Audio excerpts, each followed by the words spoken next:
Donc suite du tuto comment démonter un moteur Minarelli AM6. Donc là on peut voir que j'ai retiré donc le bloc moteur du cadre. Donc opération que j'ai pu faire seul, donc vous pouvez faire ça seul chez vous, il n'y a pas de problème. Le moteur est pas trop lourd et le sortir n'est pas super compliqué, en tout cas sur la MRT il y a de la place, donc j'ai pas eu trop de mal à le sortir.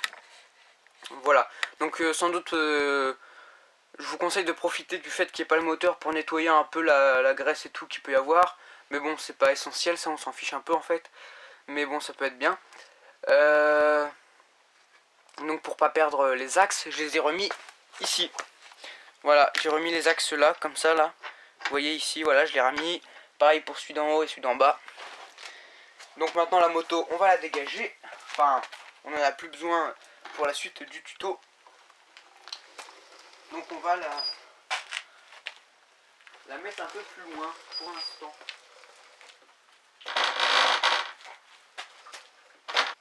Voilà. Et donc le moteur. Hop, moteur Minarelli M6. Voilà. Donc bah là je vais m'installer un petit tréteau avec une planche dessus pour pouvoir travailler. Une fois le moteur déposé, on retire tout ce qui est admission. Donc boîte à clapper et pipe d'admission. On retire les 4 vis avec une clé Allen. Hop, voilà. On peut remettre les vis sur la boîte à clapper comme ça au remontage. Bah on est sûr de ne pas perdre les vis, voilà, on sait où elles sont. Hop. Voilà. Et donc n'oubliez pas cette petite pièce qui sert pour l'embrayage, pièce en métal, qui vient se mettre ici au moment du montage de la pipe d'admission. Voilà, elle vient se mettre là ici. Voilà. Donc vous passez votre câble d'embrayage là-dedans, donc perdez pas cette pièce. Et donc la boîte à clapper. Voilà. Donc pas de joint de ce côté-là, seulement un joint de ce côté-ci, qu'il est conseillé de changer d'ailleurs. Voilà. Une fois tout ce qui est admission retiré, voilà, on vient côté embrayage, voilà, et donc là on va devoir remettre le kick sans le visser, on vient juste le mettre ici, comme cela, voilà, donc on actionne le kick légèrement, on le maintient dans sa position, on prend une clé de 16 et on vient dévisser cette partie là, enfin cette vis là, on va mettre tout ce qui ne bouge pas. Voilà, donc une fois la vis dévissée, alors on la dévisse, on vient faire revenir le kick lentement.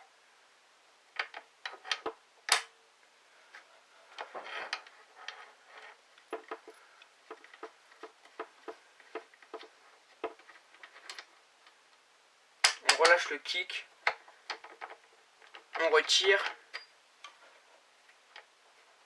Et normalement le ressort du kick est désarmé. Donc du coup cette vis là, on peut la revisser légèrement. Voilà. Le kick on le met de côté. Et maintenant on va retirer le cache côté embrayage. Donc en retirant les 8 vis normalement.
Voilà, donc j'ai dévissé les 8 vis.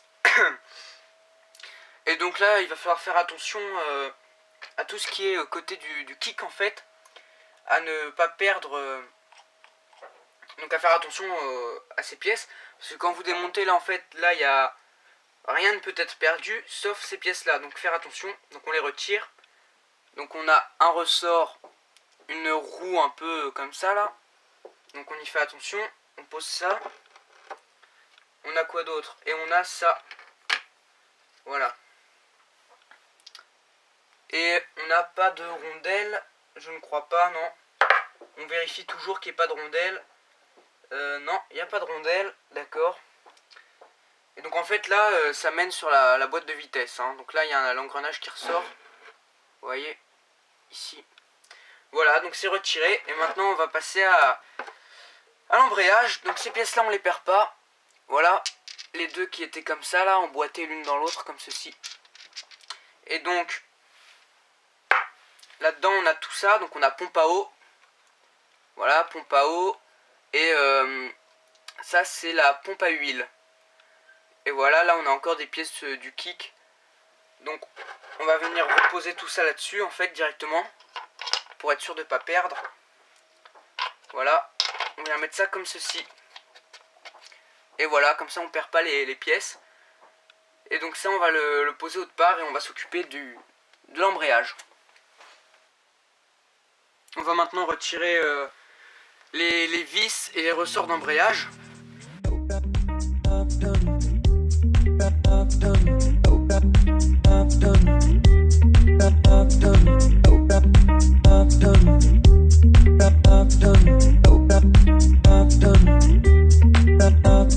She thinks I can never understand that we don't seem to ever take that chance. When one day I'm the only one who can, and 2 days later I'm gone. So make your mind up and tell me when you make your mind up. Voilà, les 4 vis sont retirées. Et donc à chaque vis, il y a une petite rondelle. Donc ça fait une vis, la rondelle et le ressort. Voilà, donc la vis, la rondelle et le ressort. Voilà. Donc ces ressorts-là, ils sont assez souples comparé au ressort que j'ai de l'embrayage renforcé Most. Donc on verra au remontage la différence.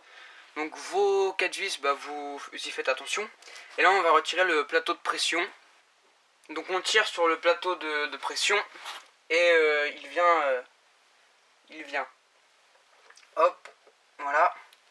Donc j'ai des disques qui sont venus avec. Ils sont collés sur... Ils étaient collés dessus, voilà.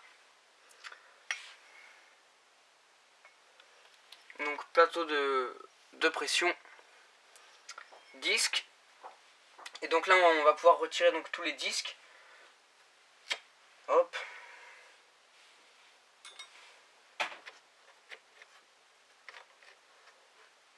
Voilà. Donc les disques on les met de côté. Le plateau poussoir on met ça de côté également.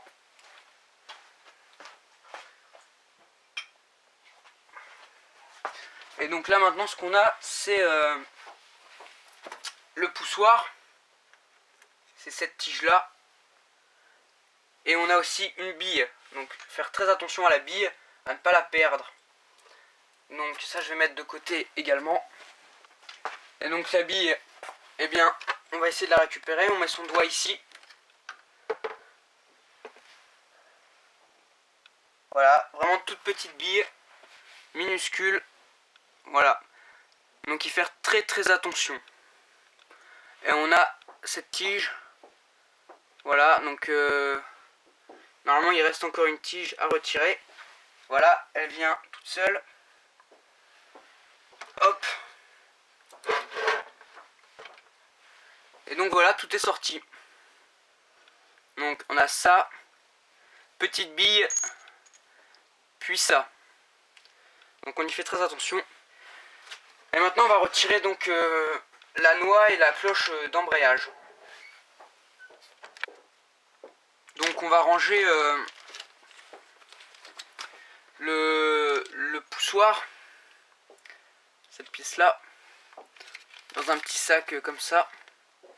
La petite bille également, parce qu'il faut vraiment pas perdre ces pièces là. Et ça c'est la tige de poussée, pareil on vient la mettre là dedans. Et voilà, on referme ça et on est sûr de ne pas perdre. Voilà. Donc l'embrayage et tout est retiré. Et bien maintenant on peut retirer là où le câble d'embrayage venait se mettre. Donc cette pièce là. Donc on la tire vers le haut tout simplement. Voilà, et ça vient. Donc il y a un ressort avec et une rondelle. Donc on y fait attention. Donc ressort, rondelle. On va venir rabattre le frein de la rondelle. Donc le frein de la rondelle, en fait c'est une rondelle qui est pliée, qui se plie sur l'écrou pour permettre d'empêcher qu'il se dévisse lui-même. Donc je vais vous montrer. On va faire un petit zoom. Voilà la rondelle. Et vous voyez que la rondelle est rabattue à cet endroit-là. Voilà, cet endroit-là elle est rabattue. Et bien avec le marteau on va venir la remettre comme il faut. Enfin pas comme il faut, mais la remettre, la replaquer pour pouvoir dévisser ensuite l'écrou.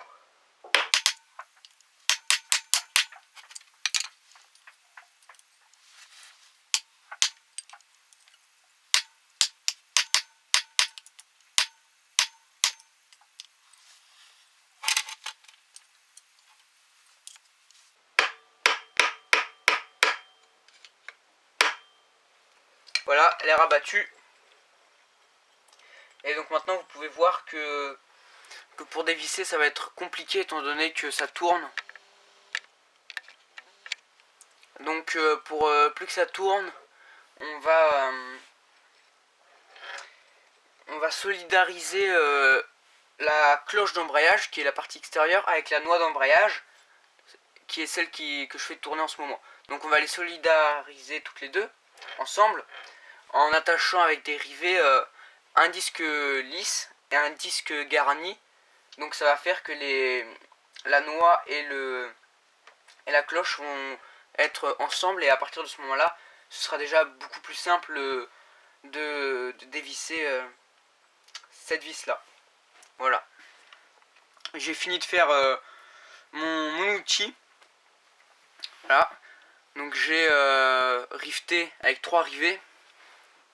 Donc un là, un là, un là. Il me faudrait un là dans l'idéal, mais bon ça tient déjà pas mal.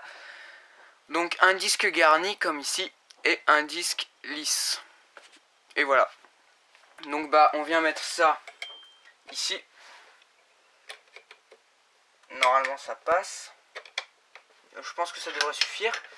Donc maintenant qu'on a mis les deux ensemble, donc la cloche et la noix, donc déjà ils bougent ensemble. Seulement maintenant c'est le vilebrequin qui tourne. Donc ce qu'on va faire, on va faire comme au début quand on a démonté le volant magnétique. Voilà. On tient, on prend notre clé de 19. Non, clé de 17 alors.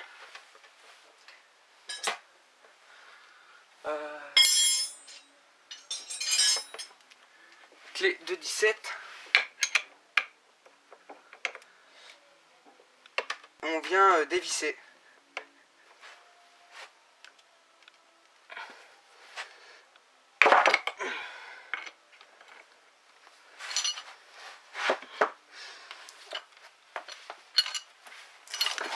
Voilà, j'ai enfin réussi à dévisser cette vis qui était très bien serrée. Voilà, donc maintenant on retire ça. Le petit outil qu'on s'est fabriqué, on le retire, c'est bon. Et maintenant on vient retirer donc ça. Et donc là, on a l'écrou. Et là on fait attention, on va commencer à avoir pas mal de petites rondelles. Donc une première rondelle qui se trouve là, la rondelle à frein. Voilà, première rondelle à frein comme celle-là.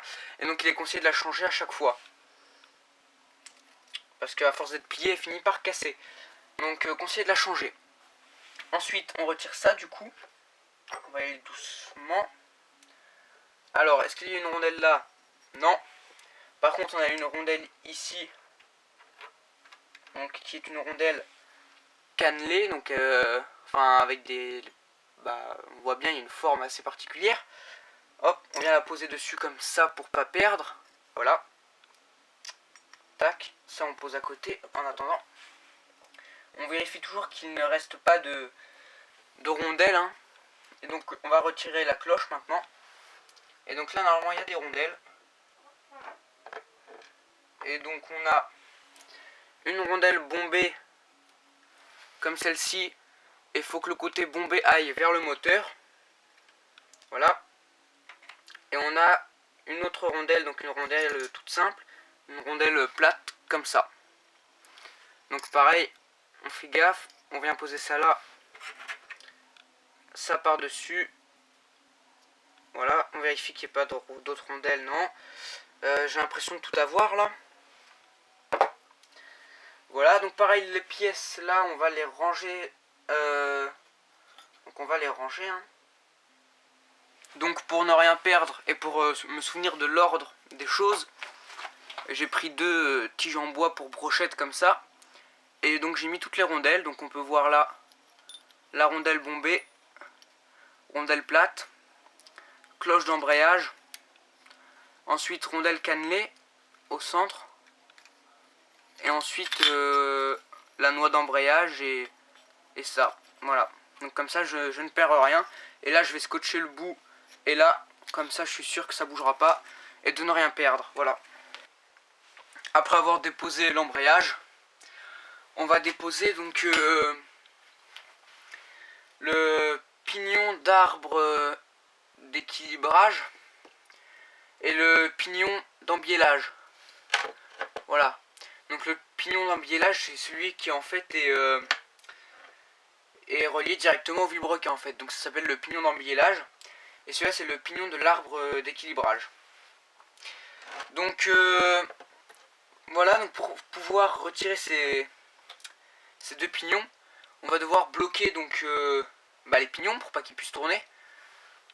Et on va donc les bloquer soit en faisant la technique du clou comme ce que je vous ai montré avant, sauf que ça force pas mal sur le vilo, et si vous souhaitez réutiliser votre vilebrequin après, vaut mieux éviter cette technique je pense, étant donné que ça force pas mal sur les roulements. Donc ce qu'on va faire en fait, on va récupérer la tige d'un dérivé qu'on a déjà utilisé donc pour faire notre outil avant, donc en mettant un disque garni, un disque lisse ensemble. Et bien moi j'ai repris la tige dérivée, je l'ai mis entre les 2 engrenages et j'ai tourné. Voilà, vos engrenages sont bloqués. Donc après vous prenez la clé de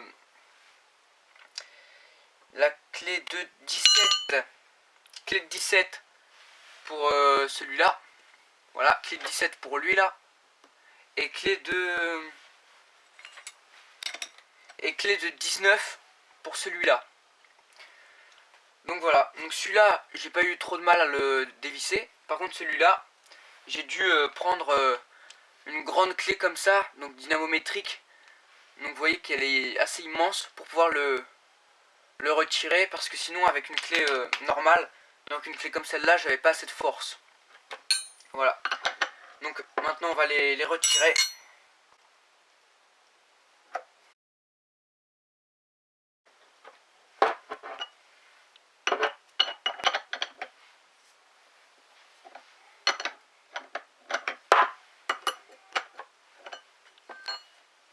Donc on retire les boulons. Voilà. Hop. On retire celui-là ensuite. Donc au remontage on peut pas se tromper. Ici il a un creux, vous voyez, qui permet donc de passer le boulon comme ceci. Voilà, donc au remontage on peut pas se tromper parce que de l'autre côté il n'y a pas de trou pour passer le boulon. Voilà. Donc comme ça on se trompe pas. Voilà. Ensuite on a celui-là. Et donc là on a la clavette, le pignon. Et donc celui-là, pour le remonter, on peut pas se tromper non plus. On a un point sur l'une des dents ici. Voilà. Ensuite on a ceci. Donc pas oublier de le remonter, hein. Voilà. Et ensuite on n'a rien. Après c'est le joint spi donc du vilebrequin. Donc là on dévisse. Voilà. On a une rondelle. On la retire. Donc la rondelle ici.